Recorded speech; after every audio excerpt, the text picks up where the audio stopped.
People that come down and spend a while are very large, and some are very small. And it's just that the word is out that this is sort of a safe place that they can come. Well, you know, we entertained this idea back in 78 and 79 when we were faced with these facts. Now, obviously, we were searching for some kind of rational explanation. I mean, nowhere in the history of ufology has an individual had so many contacts over a period of time with different societies. And one of the things that we were checking into at that period of time was the fact that there might be, in this area, meaning in the Schmidt-Rudy area of Switzerland, maybe some kind of time warp in that place, something like the Bermuda Triangle, that would create this type of situation. In other words, it might be a beacon area for various spacecraft coming into our civilization. And therefore, maybe Meier's in that cosmic phone book, who knows? Yeah, Bill, if I can just say one thing, I'm sure there's a few viewers out there that... Well, if they are, this is really the open mind. Like I say, I'm sure there are some out there that obviously just can't accept with what I just said. I will say this, the android that was with her, I watched this android burn a circle in my nail, and when I came back to my body, the circle was in my nail. I'm sorry, I didn't understand. He burned a what? A circle. A circle? A perfect circle in my fingernail. In your fingernail? And I actually felt the pain out of body. That's unusual. Yeah, highly unusual. And when even more unusual, when I returned to my body, the circle was there. That's very unusual. Let me ask you a question. Do you have a copy of the old Wendell Stevens book? Of UFO Pleiades? It was like his diary. He only published a small number of them. The green books. The green ones? No, I don't. This was UFO Contact from Pleiades, investigative summary. Well, I don't have the summary. I have the hardcover. Okay, you don't have the preliminary investigation report? No, I'd love to have it.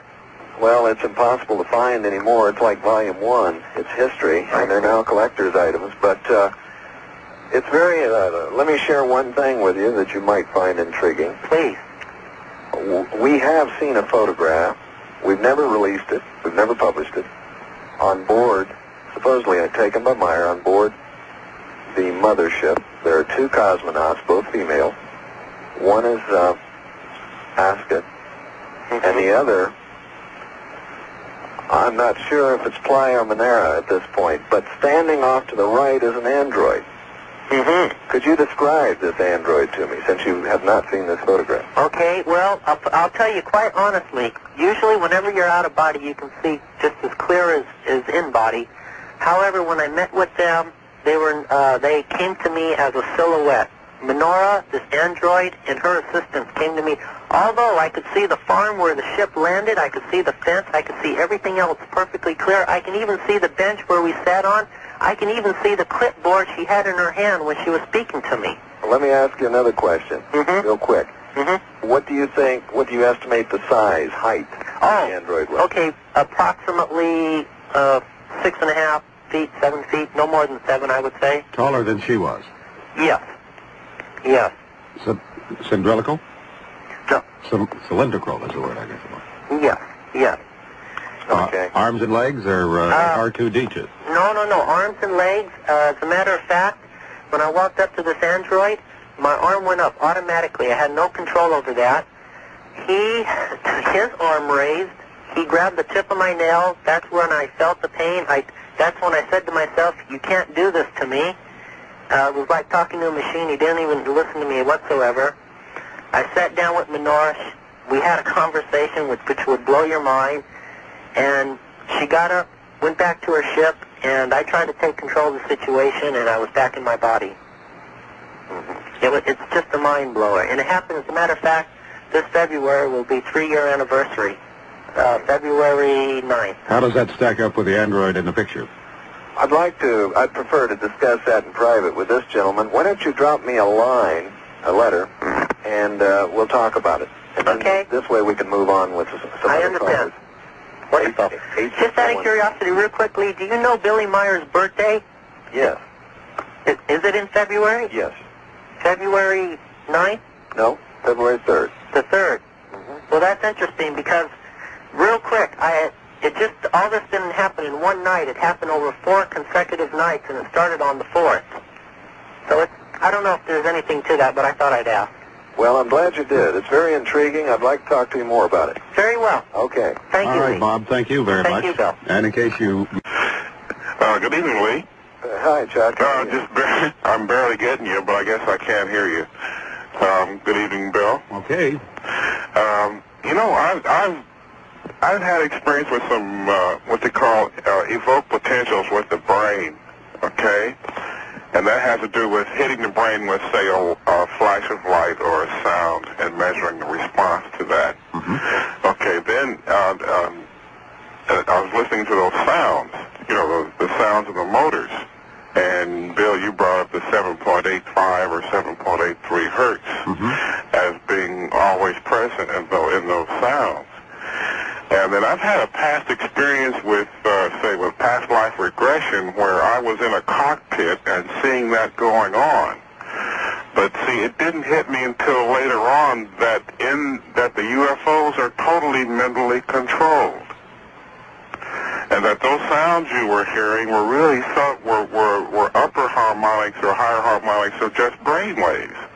And that when they correlate, that means there is agreement that that's what the pilot wants to happen at that moment. You see?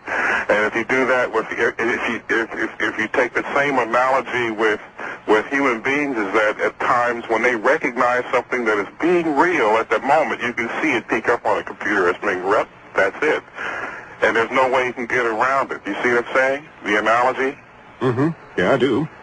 There's been some talk among those who have studied the strange characteristics and the propulsion systems of these and other craft that there could very well be a form of mental control. I think we've even talked about that, Lee.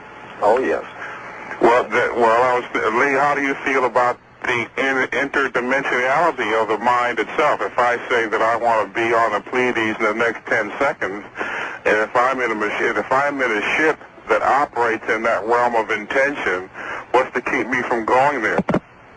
Hello? What's to keep me from going there? Well, it takes them 5 minutes. I don't know, with the new beam ships.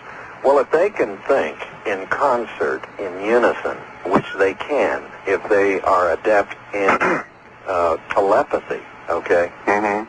It's always been Mr. Delatosa's theory, who's worked very diligently on this project in science for many years, that there's a combination there of thought. In other words, thought is required for hyperspace, okay? Thought in unison. And coherent thought is in hyperspace. I'm saying that is the domain. But what I'm saying is before they jump, the spacecraft jumps to hyperspace. It requires total unison of thought between all the crew. I see. Okay, and the onboard ship computers. Right. Now, do you follow me? Sure. If you want to go beyond that, you'll have to talk to Delatosa, okay? Well, no, I won't need to go. Sense. Huh? Yeah, I think it makes a lot of sense.